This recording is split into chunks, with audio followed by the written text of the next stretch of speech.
Начален кадър, забавен клип на самотна котка, която прави пакост, бута чаша, дере диван или се бори с руло тоалетна хартия. Здравейте, кото родители и бъдещи такива! Позната ли ви е тази картинка? Прибирате се уморени след работа, а вашият пухкав съквартирант ви посреща с поглед, който казва: къде беше цял ден? Умрях от скука и затова пренаредих хола. Замисляли ли сте се дали на вашия малък хищник не му е самотно? И веднага след това в главата ви изкача друга мисъл. Втора котка – абсурд. Това е двойна работа, двойни разходи, двоен хаос. Днес сме тук, за да разбием този мит на пух и прах. Ще ви докажем, че две котки не са двойна работа, а двойна радост, двойно мъркане и двойно по-малко унищожени мебели. Готови ли сте да разберете тайната на щастливия котешки дует? Останете с нас и още сега напишете в коментарите как се казва вашият едноличен владетел на дома. Преди да се гмурнем в дълбокото, нека си припомним нещо важно за нашите котки. Те може и да изглеждат като мързеливи крале и кралици, чиято единствена цел в живота е да намерят най-слънчевото място за дрямка, но не забравяйте, в сърцето на всяка домашна котка тупти сърцето на хищник. Техните предци са били самотни ловци, да, но също така са живели в сложни социални структури и колонии. Домашната котка е запазила много от тези инстинкти. Тя има нужда от стимулация, от игра, от лов. Когато е сама по 8 до 10 часа на ден, тя просто се бъгва. Скуката е най-големият враг на котката и води до стрес, а стресът до всички онези лоши навици, които ни владяват. Така че идеята, че котките са абсолютни самотници, които не искат компания, е по-скоро човешко опростяване на тяхната сложна природа. Те просто имат нужда от правилната компания. И често пъти най-добрата компания за една котка е друга котка. Мит номер 1 – бетонната стена, в която се блъска всеки, обмислящ втора котка, двойно по-скъпо е. Хайде да бъдем честни, кото родители, портфейлът ни вече плаче всеки път, когато минаваме покрай зоомагазина и видим онази луксозна дръскалка за 150 лева, която нашето императорско величество ще погледне с презрение и ще предпочете кашона, в който е дошла. Истината обаче е доста по-приятна за банковата ни сметка. Помислете реално. Повечето големи еднократни инвестиции вече са направени. Вече имате транспортна чанта. Вероятно имате няколко копички. Имате играчки, които са разпръснати из цялата къща и служат по-скоро за мини, върху които стъпвате в 3 часа през нощта. Всички тези неща могат да се споделят. Котките не са чак такива сноби, поне не за всичко, и с удоволствие ще си поделят тунела за игра или онази мишка с котешка билка, която вече е видяла по-добри дни. Не е нужно да купувате втори котешки замък или второ автоматично фонтанче веднага. Две котки могат перфектно да си поделят едно голямо котешко дърво, превръщайки го в арена за епични битки или в уютно място за гушкане. Така че, преди да си представите как теглите бърз кредит за издръжка на втория пухчо, поемете дъх. Големите разходи не се удвояват, а се споделят. Добре, а каква е реалността с разходите? Нека не се лъжем. Все пак има увеличение, но то не е двойно. Основните пера, които ще се увеличат, са 2 – храна и котешка тоалетна. Логично е, 2 устички ядат повече от една, а 2 храносмилателни системи произвеждат. Сещате се, но дори и тук има трикове за оптимизация. Купуването на по-големи икономични опаковки храна и тоалетна често излиза значително по-евтино в дългосрочен план. Другият голям страх са ветеринарните разходи. Да, годишните ваксини и обезпаразитявания ще са по 2, но помислете за това като за инвестиция в превенция. 2 котки, които играят заедно, са по-активни физически, което намалява риска от затлъстяване и свързаните с него болести. Те са и по-малко стресирани, което е ключово за имунната им система. Една отекчена и стресирана котка е много по-склонна да развие здравословни проблеми, причинени от стрес, като цистит, например, които струват скъпо. Така че в крайна сметка може да дадете малко повече за превенция, но потенциално да спестите много от лечение на поведенчески и здравословни проблеми, породени от самота. По-скоро е разход и половина, отколкото двоен разход. Следващият голям мит ще бъде двойна бъркотия. Представяте си косми навсякъде, 2 пъти повече разпиляна тоалетна из банята, 2 пъти повече хаос. Чакайте малко. Тук логиката отново ни предава. Да, 2 котки означават повече козина, която се сменя, но това е може би единственият реален минус в тази графа. А сега за изненадите. Знаете ли, че котките са изключително социални в грижата за козината си? Те често се мият и почистват една друга. Този процес се нарича алогруминг. Това не само заздравява връзката им, но и означава, че те си помагат да бъдат по-чисти, особено на места, които са трудно достъпни, като врата и главата. Така че парадоксално може да имате 2 по-чисти и с по-лъскава козина котки. Що се отнася до общия хаос, както ще видим след малко, една отекчена котка е много по-склонна да прави бели от скука, отколкото 2 котки, които са заети да се гонят една друга. Една котка насочва цялата си неизразходвана енергия към вашите мебели. 2 котки я насочват една към друга. Кое предпочитате? Унищожен диван или 2 сладко спящи кълбенца козина, уморени от игра? Да, нейно величество котешката тоалетна, това е тема, която кара много хора да се откажат. 2 котки, 2 тоалетни, сигурно ще трябва и трета, нямам място, ще мирише ужас.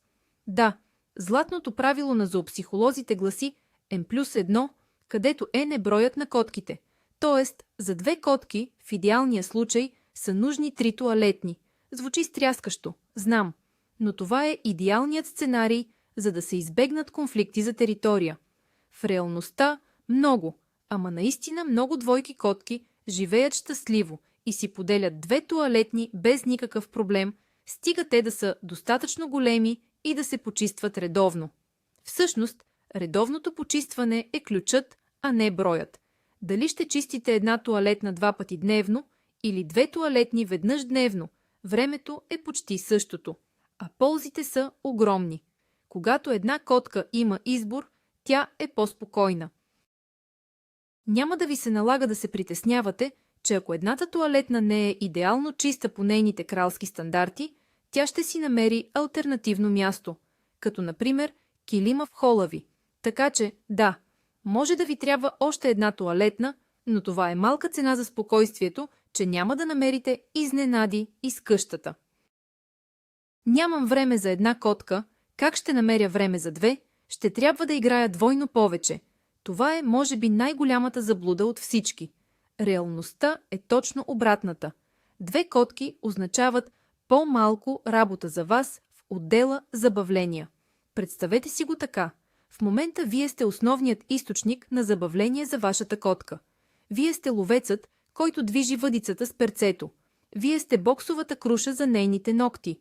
Вие сте обектът на нейните засади от тъмния коридор.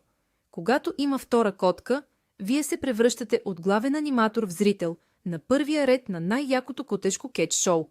Те ще се гонят, ще си правят засади, ще се боричкат, ще си крадат играчките.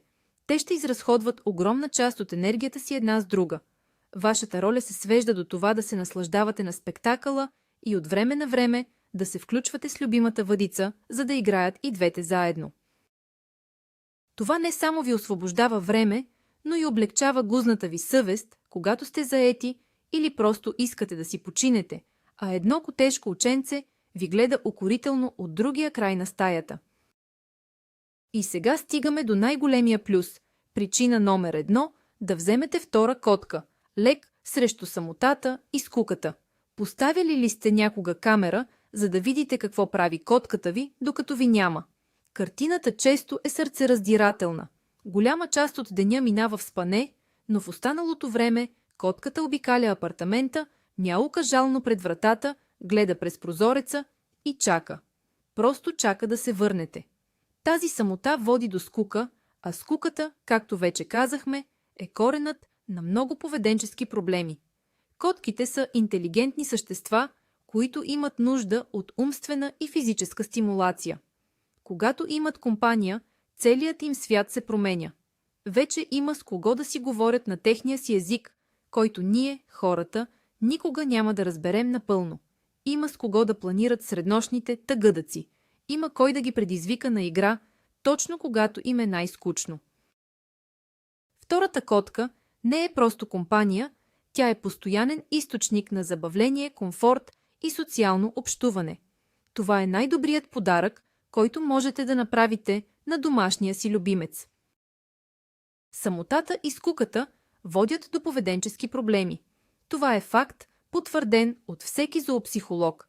Котка, която няма къде да излее енергията си, ще намери начин. И този начин рядко ни харесва. Драскане на мебели, това не е защото котката ви мрази новия диван, това е маркиране на територия и опит да се освободи от стреса. Прекомерно мяукане, особено нощем, това е вик за внимание и компания. Уриниране извън тоалетната често е симптом на стрес или тревожност. Агресия към вас, като хапане по краката, докато минавате. Това е неумела покана за игра, защото котката не знае друг начин да привлече вниманието ви.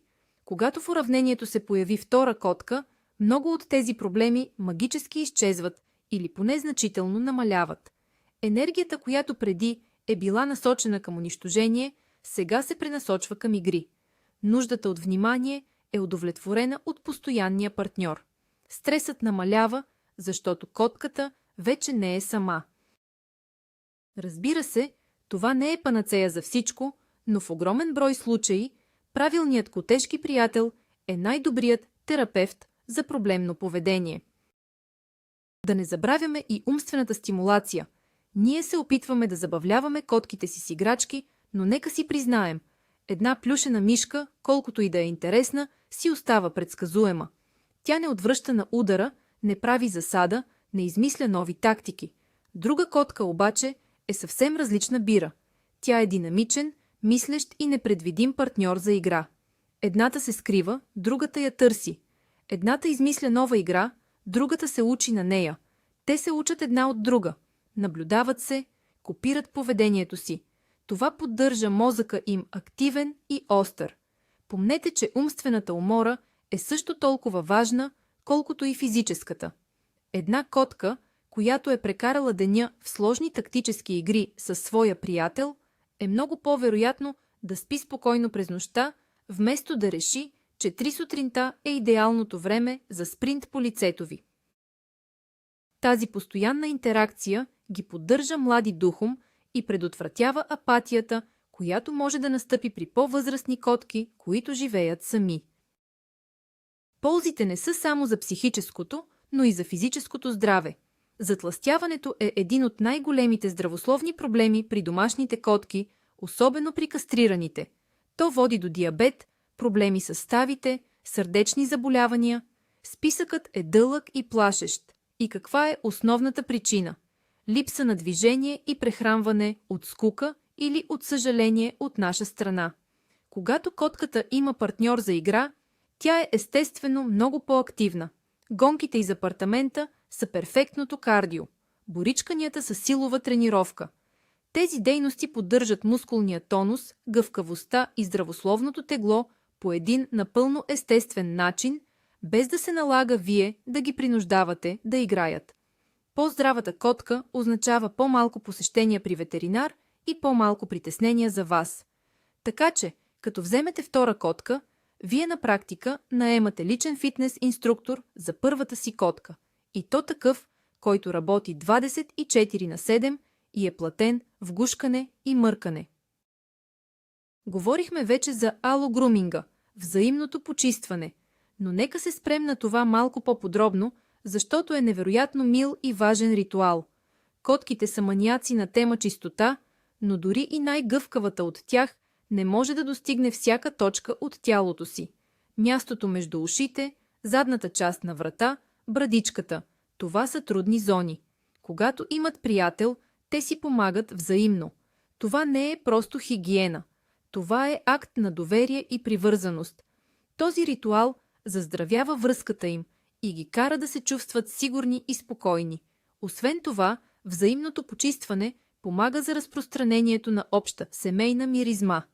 Когато двете котки миришат еднакво, те се възприемат като част от една глутница, едно семейство. Това намалява напрежението и териториалните спорове. Да наблюдаваш как едната котка нежно почиства ушите на другата, а тя от своя страна мърка от удоволствие, е едно от най-успокояващите и стоплящи сърцето неща, които можете да преживеете като котородител. Това е чиста, неподправена котешка любов. Разбира се, не можем просто да вземем първата срещната котка и да я хвърлим в апартамента с очакването, че веднага ще станат най-добри приятели. Изборът на правилния партньор е от решаващо значение. Тук основният принцип е да се съобразите с темперамента и възрастта. Най-лесният вариант е да вземете две котета от едно котило. Те вече се познават, имат изградена връзка и адаптацията е почти нулева. Ако вече имате възрастна котка, най-добре е да й вземете по-младо коте. Възрастната котка по-лесно ще приеме малкото като незаплаха за своята територия, а котето бързо ще се научи да уважава по-възрастния. Комбинацията от две възрастни котки с вече изградени навици може да бъде по-трудна, но не и невъзможна, особено ако и двете са със спокоен и социален характер. Опитвайте се да съчетавате нивата на енергия.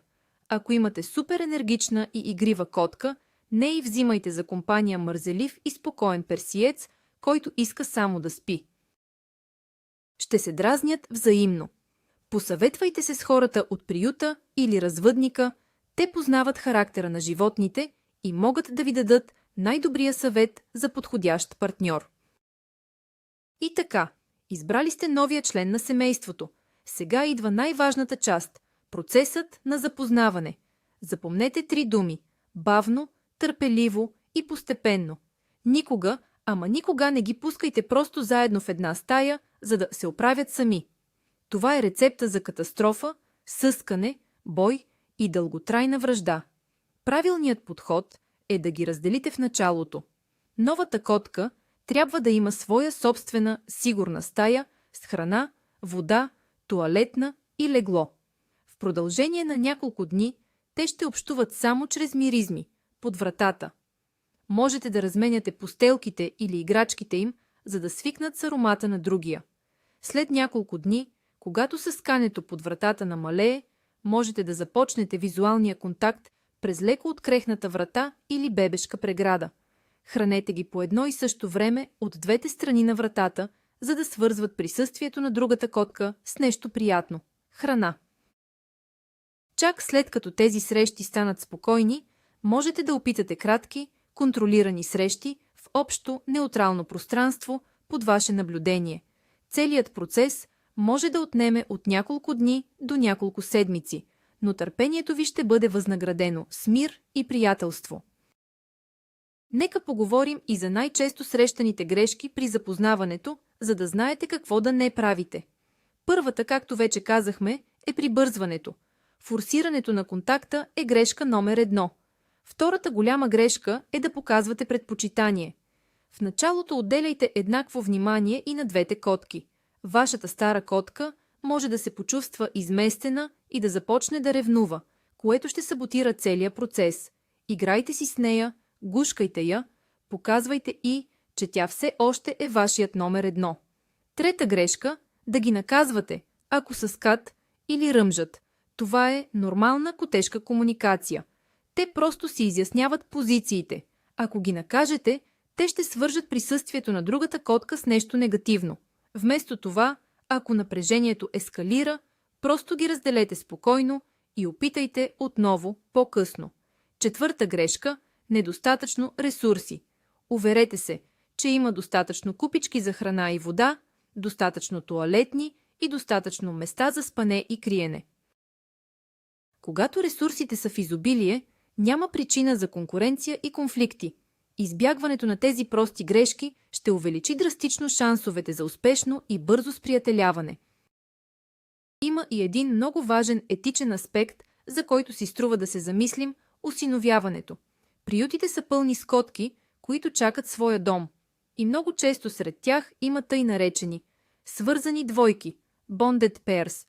Това са котки, които са дошли заедно в приюта, братя и сестри, майка и дете, или просто две котки, които са изградили много силна връзка помежду си.